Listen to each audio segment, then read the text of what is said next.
咦呀！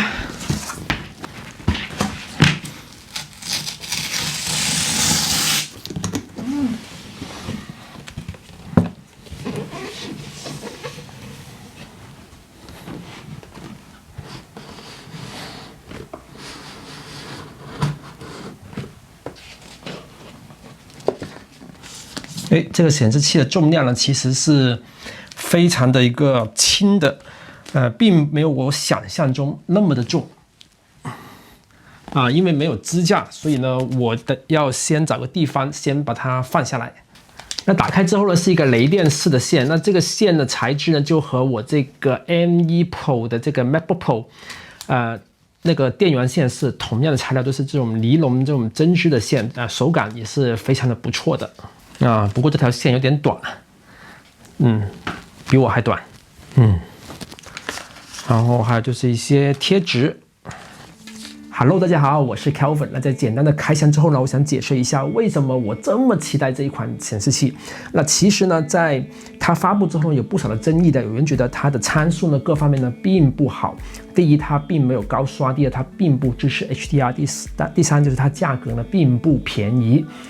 第四呢，就是它只有27英寸而已，而不是说30或者32英寸。但是对于我个人来说呢，其实呢，我是非常的期待。无论它有没有以上的这些东西都无所谓。那因为它是苹果的显示器啊。那其实呢，就是因为在上一年年底呢，我已经买了这个 M1 Pro 的 MacBook Pro。当时其实买了之后，我买的原因就是因为它的这个可以支持这个看这个 HDR 的 XDR 屏幕。那买了之后，其实我用了小半年之后，我就发现其实我也没有用它去制作过任何 HDR 的视频。我观看 HDR 的视频其实也不多。如果是观看视频的话，我一般都会用手机或者 iPad， 那它也基本上可以满足我的需求了。那还有呢，就是其实我目前使用的是2个戴尔的2K 的屏幕的。那在过去我用了已经有5-6年了吧。那在这么多年以来，我都一直想寻找一个合适的一个4K 的屏幕。那现在这个5K 已经超越我本来想要的东西了。那还有呢，就是当时这个 XDR 屏幕出来之后呢，我也考虑过的，但是它价格实在是太贵了。而且呢，我的工作日常的工作，其实我个人还是更喜欢使用双屏幕，而不是使用一个大的屏幕。那我一直想寻找一个相对来说便宜一点点的屏幕。那也是因为这次呢，我觉得它价格对于我个人来说，我觉得还 OK， 所以呢我就买一个。等到之后，如果苹果要出一个能够支持这个 HDR， 但是呢价格又比那个 XDR 那个 display 那个要便宜一点点，或者尺寸也小一点点的话，那我或许呢会把另外一个戴尔的屏幕也会替换掉。所以呢，这次也是为什么我买的呢，并不是支架的版本，而是这个使用这个 VISA 接口的这个版本。也方便我可以把这个屏幕直接装在我的这个屏幕的支架上面，而不需要直接使用2个支架放在那边这么占地方。那还有一点呢，说到这个问题，我就得吐槽一下苹果。那在那个苹果这个很贵的那个 Pro HDR 那个屏幕呢，其实那个支架我们如果不想要的话，其实我们可以再去买一个配件，那个 VISA 的配件就可以转接去那个支架上面。但是这次呢，只要我选了这个，我是没有办法再回去支架的版本的。这一点呢，真的是不得不吐槽。如果以后如果要卖的话，其实就限制了一部分的这个潜在的买家。但是呢，对于我来说也无所谓吧。对于我来说呢，其实也无所谓吧。毕竟短时间之内，其实好几年之内，屏幕呢我都会一直使用下去，我也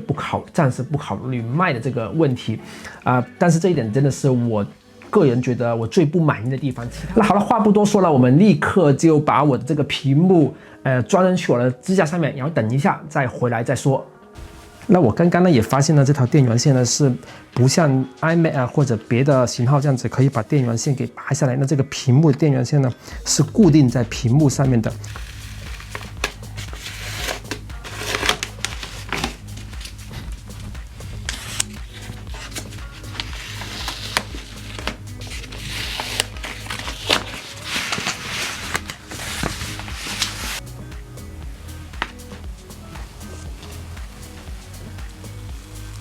噔噔，刚刚呢已经把它连上电源了，但因为这个显示器呢是没有任何的电源开关的，那所以呢，如果我不连接任何的设备的话呢，它屏幕呢就是这样子，就是黑的。我等一下也会把它连上这个 iPad 测试一下，这个 M1 的这个 M1 Pro 的这个 MacBook Pro 测试一下，还有我现在主要的一个电脑就是这个 M1 的 Mac Mini。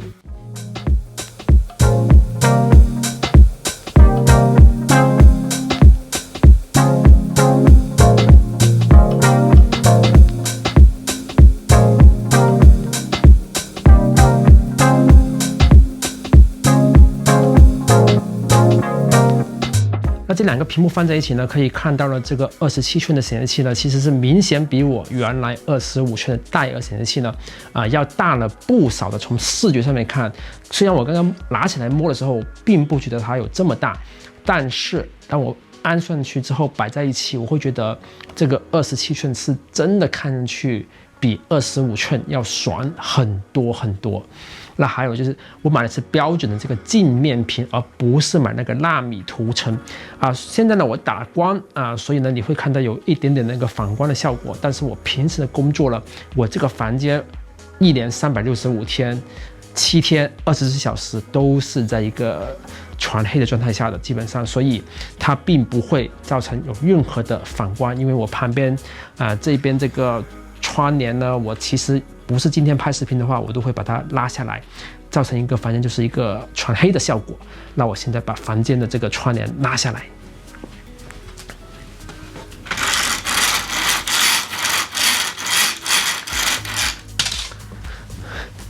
那现在呢，就是我大部分时候日常时候使用的一个光线就是这样子的。还有一点呢，这个屏幕呢，虽然它的峰值亮度只有去到600，但是在 SDR 的环境下它600，但是它已经相比起那个苹果最贵的那个 Pro XDR 屏幕的 SDR 的那个正常那个值呢，已经要多出100尼特了。因为那一个呢是峰值1600，但是当我们观看 SDR 内容的时候，那一个只有500尼特，那这个呢是有600尼特的。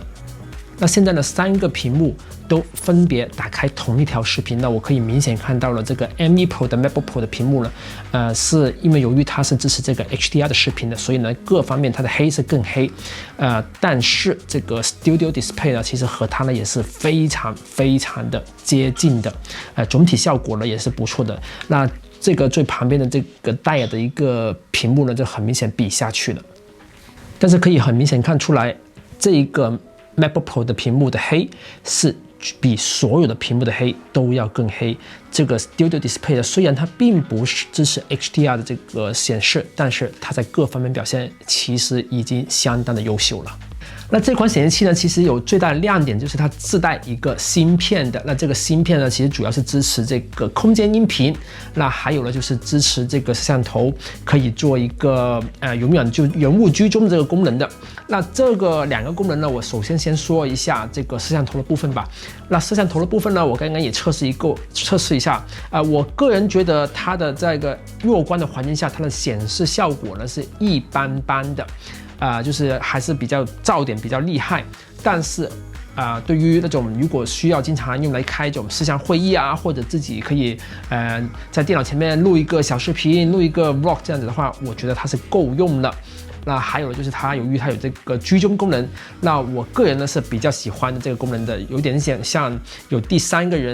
二个人去给我拍这个画面的感觉。我个人是特别喜欢，特别在 iPad 上面这种开视像会议的时候，我特别喜欢用那个功能。那关于这个空间音频的功能呢，我桌子上面有这个iPod Mini。HomePod Mini， 那还有呢，我也有一个 iLoud 的这个音箱。那我在对比的这一个显示器自带的这个音箱以外呢，这3个音箱呢，其实我个人最喜欢还是我这个 iLoud 的这个音响的。那相对来说呢，它各方面的低音呢都会更好。但是如果你们不准备在音响投入过多了，或者你们本身也对于这个声音也没有特别大的需求、特别高的要求的话，那我觉得它显示器自带的这个音响真的是不错的。这个特别是在空间音频的效果来说，它的效果真的是挺不错的。但是你说它是不是最好的？那肯定不是最好的。当我使用这个 MacBook Pro 一连接线之后呢，它就立刻有提示这个充电的声音，那已经在充电了。我连接了 iPad 之后呢，可以看到了这个显示器呢旁边呢是有2个，因为由于比例的不一样呢，所以屏幕的两边呢就有2条黑边。但是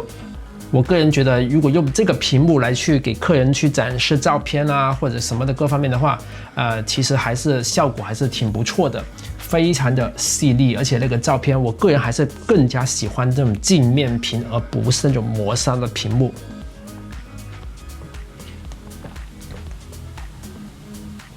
总体感觉，我个人看来，这2个屏幕的颜色啊，各方面其实真的是非常的接近。可能相对来说，我会更喜欢这个 Studio Display 的这个颜色。那最后呢，总结一下这块屏幕适合什么人群呢？我个人觉得，如果你们对这个屏幕有一定的要求的，需要这个颜色比较精准，分辨率比较高，还有就是最好自带一些像音响啊或者摄像头的话，那这个屏幕是特别的合适的。那特别是如果你们使用的是这个 M1 的 Mac Mini，或者你们在用笔记本这个 MacBook Pro， 想外接一个更大的屏幕，那我觉得这块屏幕真的是不错，值得购入的。那对于这个新出的这个 Mac Studio 来说，我个人觉得，如果你们都使用这个 M1 Ultra 的话，那或者这个比较顶配的级别的话呢，我还是建议上那个32英寸的那个Pro XDR 吧，而不是这个 Mac Studio 这个不是这个 Studio Display 的这个屏幕。我个人觉得，可能如果你们都需要这么强大电脑了，那可能你们也会有一些 HDR 的创作的需求。那对于普通的这些摄影师啊，或者普通的视频这种摄像师啊，或者需要处理照片或者剪辑或者设计师来说，那我觉得这块屏幕已经可以满足大部分的工作还有日常需求了。那对于普通的用家来说，如果你们没有特别高的要求，也不一定是要买苹果的话，那我觉得没有必要。那否则在市场上面其实还有很多的选择如果你只是用来看电影啊，或者只是用来平时日常办公或者用来这个打游戏的话，那有更多的屏幕，性价比更高的屏幕去选择。那如果你是用来从事这个专业的工作的话，那我个人觉得颜色屏幕的颜色各方面真的是很重要。那这块屏幕我是推荐的。那好了，今天就分享到这么多。那使用一段时间之后呢，如果我有更多的想法的话，我也会再发一个视频和大家分享一下。那如果喜欢本期视频的话，记住给我点赞、留言、投币，还有分享出去，还有记住订阅我的频道哦。感谢大家收看，我们下期视频再见，拜拜。